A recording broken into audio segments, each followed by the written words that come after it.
another video. So today, dumating yung ating parcel. Bali, 3 ito. At i-open na natin mga mi. So ito para sa aking baking, sa pagluluto natin, ito. So ito para sa aming munting business, no? Siguro unahin natin to, no? Ayan.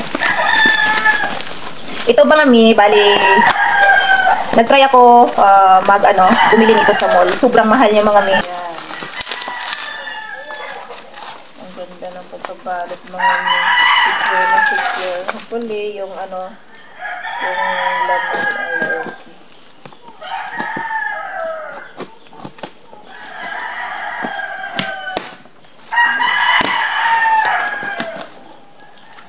okay. Okay. So, ito na mga mi. Ang bigat. Grabe yung bubble wrap mga mi. Ang bigat talaga mga mi.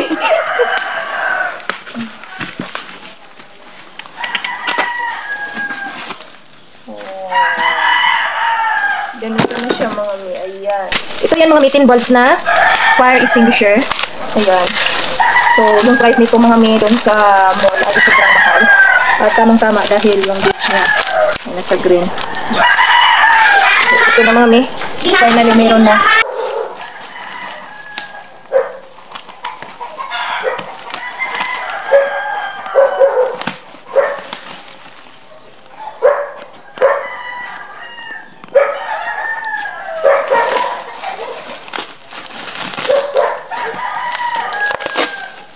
Ayan.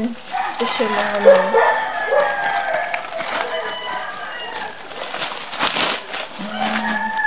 So, may mga, ewan ko, ito siguro ay, hindi ko lang alam mga mi, pero, yan may mga kasamang ganyan. So, pwedeng gawing card, no? May mga kasamang ganyan, mga ritaso siguro to. And ito yan, mga mi. Ito siya. Ayan, kasama pang ganyan. Ang dami mga mi, madami talaga ang sinama na gamit.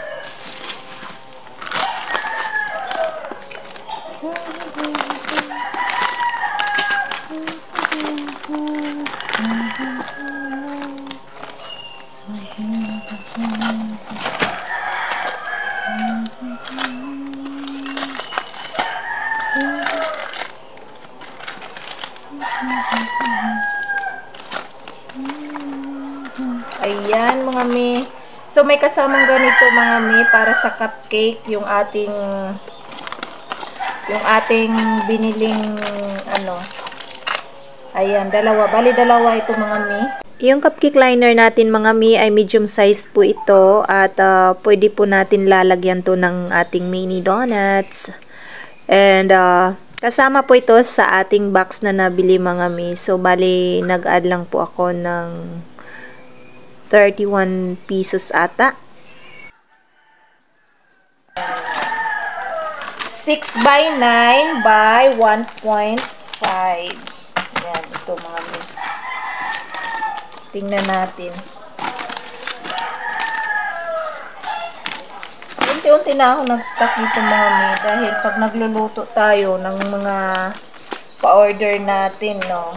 Actually, hindi pa naman ako lagi nagluluto. Pero minsan kasi may mga talagang gustong umorder at gusto nila lutuan sila. So, gusto ko naman presentably yung ating ibibigay na mga...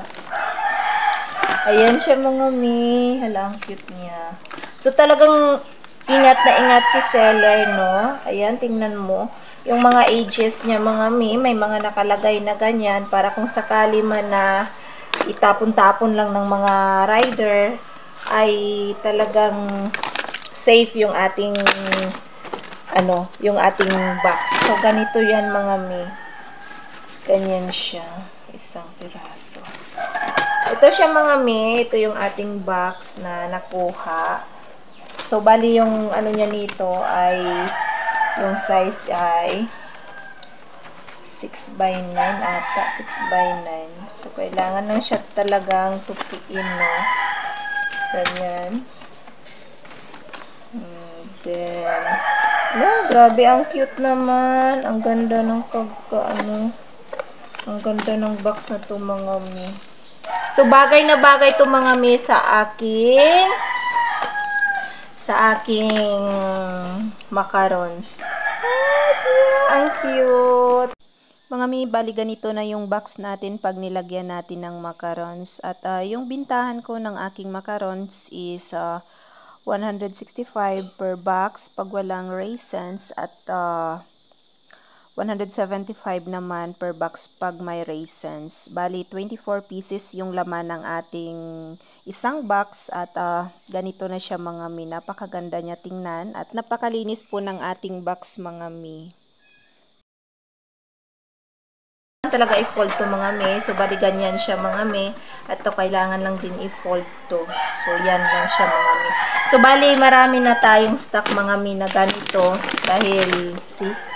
Marami na. So, gusto ko pang bumili ng iba't ibang sizes, no? At iba't ibang design. So, para pag nagsimula tayo ng munting business natin na talagang magluluto na talaga tayo, ay meron na tayong magagamit mga mi. So, bumili na rin ako ng ganito mga mi. So, disposable po ito. At, syempre, meron tayong ganito. At, may mga nauna naman akong order mga mi. Yun ay mga cupcake liner at yung mga baking pan. So, kasi yung mga baking pan ko talagang kailangan na i-improve natin. Kasi, para mas maganda, mas easy ang pagluluto. Mga mi, ito naman yung ating baking pan na nabili. Bali, 24 holes po ito. At non-stick na po ito mga mi. Maliliit lang ito mga mi at yung ating cupcake liner ay tamang-tama lang sa ating baking pan. So, yung niluluto ko dito mga mi, yung aking macarons. Ang kagandahan ng dito mga mi, dahil sa isang lutuan natin, pwede tayo makaluto ng 24 pieces na macarons mga mi. So, medyo marami-rami na rin mga mi. Hindi na natin kailangan na paisa-isa, no? Dahil marami na yung lutuan natin. Wow, so delicious. So, ito yung ginawa natin ngayong macarons, mga mi. Napakasarap niya, mga mi. Wow, so sarap.